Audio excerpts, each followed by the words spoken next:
Wong tantang-tantangan bareng le mlayu metu kok iki belok meneh. Aku men gondelan cagake.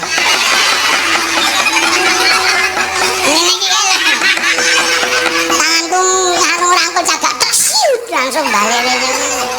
Lho lah ngopo kok balik meneh? Wah, sampean mengke nek kula wis metu, nek terus ngrasani, lho ora seneng ya dirasani. Lho, aku ngrasani apa? Kaya ora ngerti pambeganing Ratu Ndarawati, Ratu Berbudi Bawa Laksana, Liloing Brana, Iklasing Pices.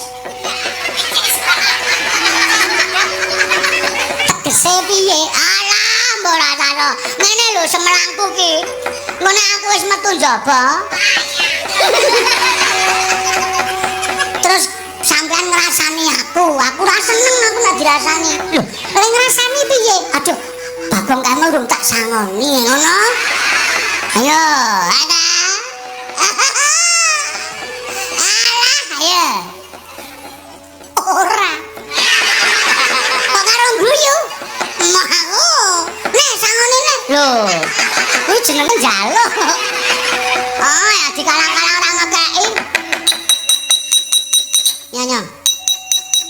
Ora ngono, mengke perang niku ngelak. Iya. Ora ana sing nggo tuku apa to apa?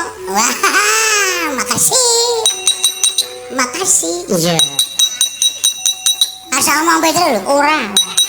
Kok ndak njaluk. Ya wong dienggo wong loro rak ya. Lestari TV Kabudayan, nguri-nguri kabudayan daerah.